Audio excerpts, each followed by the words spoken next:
I'm going to be reviewing the information for quiz 3. So quiz 3 will be on Wednesday. It'll be on Canvas, and it will be all multiple choice.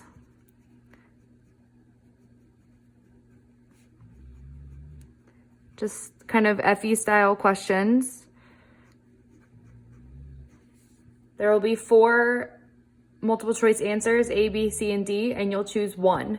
So it's not select all that apply or none of the above, all of the above. There will just be 4 A, B, C, and D options, and you need to select one.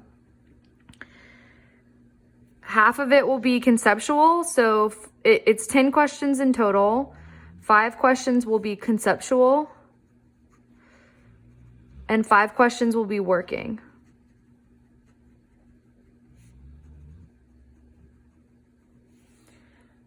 You'll have 2 to 3 questions from chapter 5 on working and 2 to 3 questions from chapter 5 on conceptual, and then 2 to 3 questions from chapter 6 on working, 2 to 3 questions on chapter 6 for conceptual. So it'll be about half and half. I'm making a full testing bank of questions, so you will be randomly given questions. This is to try to combat any possible cheating. Answers will be shuffled, questions will be shuffled, but I'm putting them in different banks. So you'll get some from chapter 5, some from chapter 6, some working, some conceptual. So everyone should get the same amount of the types of questions. You'll have 75 minutes to take the quiz. And you can do this anytime on Wednesday before midnight, but once you log in and start the quiz, the timer starts. So you can't, log in, look at it, log out, come back later. You have 75 minutes once you start the quiz. You can see all the questions at once. I haven't done one question at a time, so you can go through and answer maybe all the conceptual and then all the working, or vice versa, whatever works for your testing strategy. I would encourage you to have a calculator and scratch paper ready. It's up to you.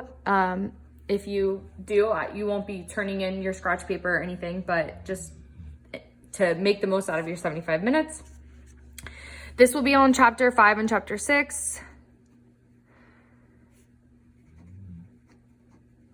Any values that you need from the tables in the back of the book will be provided for you, so you will not need to be looking up things in the table for this section.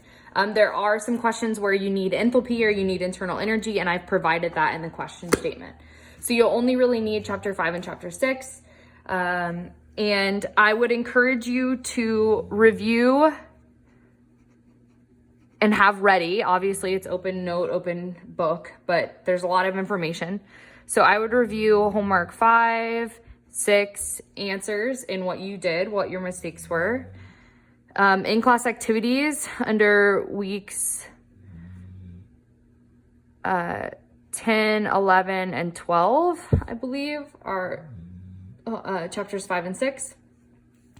I would read chapter 5 and 6, make sure you're caught up on the reading, and review the chapter notes from my lectures.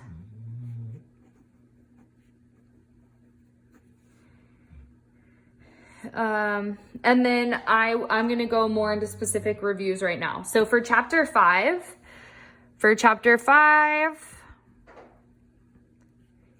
there's a really nice summary on page 251. Sorry, that was weird. Okay, 251, page 251.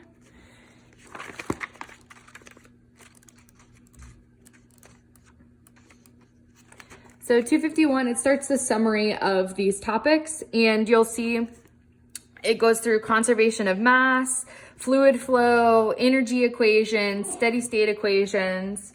Some of the main equations and concepts from this chapter are the conservation of mass. So we've talked about this a lot, but this is a huge first law of thermo topic. So conservation of mass, where your change in mass over time is equal to your mass in minus your mass out. These are written as rate terms. Sometimes you don't have change in mass over time, so your mass in has to equal your mass out. This is important for things like mixing chambers or things where you have multiple flows coming in and you have one flow coming out. You have to use your mass equations for this. In addition, the mass flow rate is equal to our density times velocity times area. Volumetric flow rate is equal to our velocity times an area, or our mass transfer rate divided by a density. So understanding mass transfer is an important concept in this chapter. You can see a lot of these topics are summarized here. And then we also had a lot of discussion about steady state systems, steady and unsteady state systems, and the energy associated with those. So energy equations for chapter 5 are, one of the big ones is we have this fluid flow energy equation that was introduced, where we have enthalpy plus kinetic energy plus potential energy. And this came into play when we were looking at our change in energy over our change in time of our system, which is our energy in minus our energy out. And this is 0 if steady state.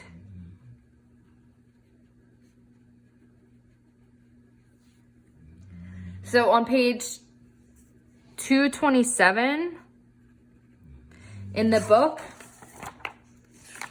in chapter 5, there's a really nice breakdown of some of the nomenclature and concepts for rate of heat transfer, power, change in enthalpy, change in kinetic energy, change in potential energy, and how all of these are relating to the energy equation. So it derives our change in energy is our difference in energy. It goes through how this equation can be manipulated, and then it gives a great explanation of each part of these equations.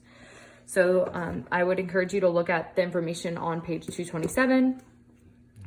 But just briefly, when we talk about steady state systems, so steady state devices, we talked about several of them, nozzles and diffusers. We did an example problem with a diffuser. We also have turbines, compressors, throttling valves,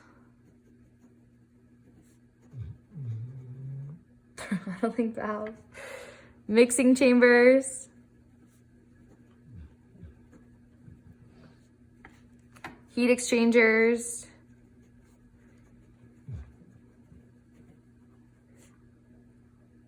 and then pipe and duct flow. So if you see an example problem using any of these devices, you can assume that it's a steady state operating system where your change in energy over time goes to 0. We can also see that this energy equation looks a lot like our heat transfer term and our work term is equal to the summation of our mass transfer of all of our outlets.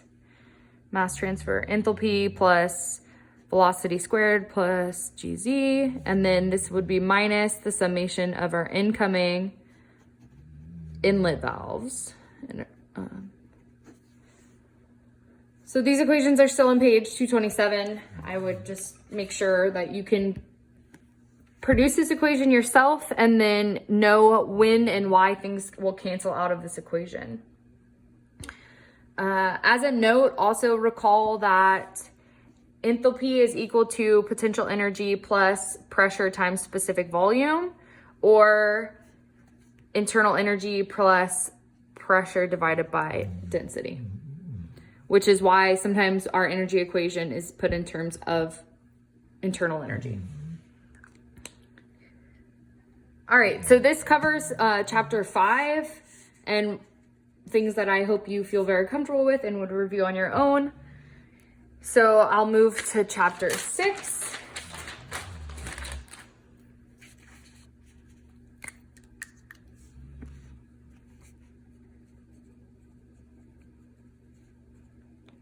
Chapter 6, I would encourage you to look at page 311.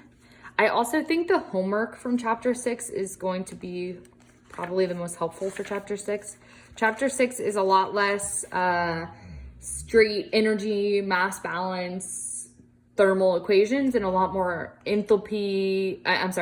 efficiency, cost of performance, coefficient of performance, these weird equation manipulations that are kind of a little more esoteric.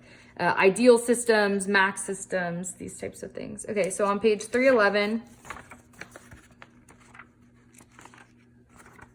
we have a summary again. I think the summaries in the end of the chapter are really helpful at summarizing all the equations that you've seen and used in the chapter. So we have thermal efficiency equation, coefficient of performance equations, and then more thermal efficiency equations and coefficient of performance equations for reversible systems and Carnot systems, cycles.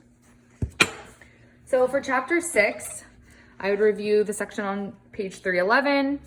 I would understand in general that efficiency is going to be desired output over required input.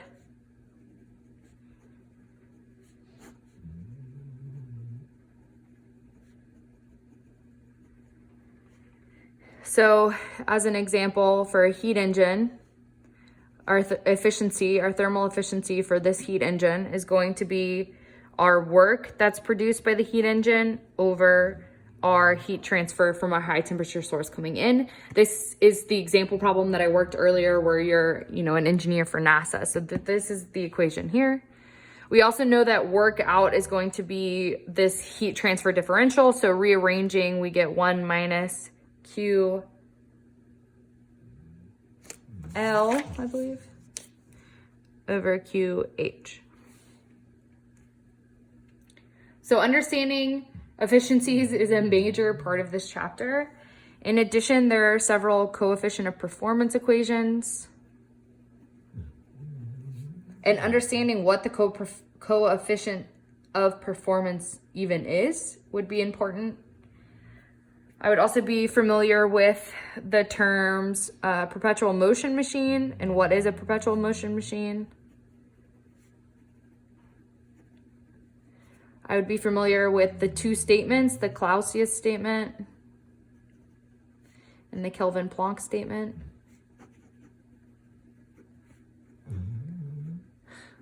My dog is snoring so loudly.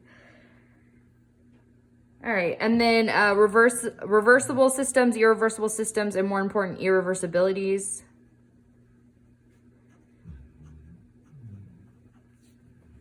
And finally, a big part of this chapter would be Carnot cycles, Carnot refrigeration, Carnot heat engines. So Carnot cycles, refrigeration, heat engines, or heat pumps.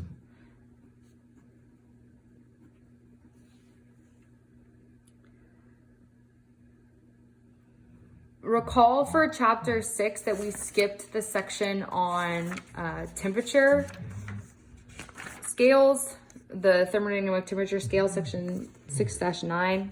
Don't review this part. There's part in the summary as well, so make sure that you aren't wasting time doing that. I would encourage you to go back and watch how I work my example problems, or at least take your own notes working through the chapter. And good luck on Wednesday.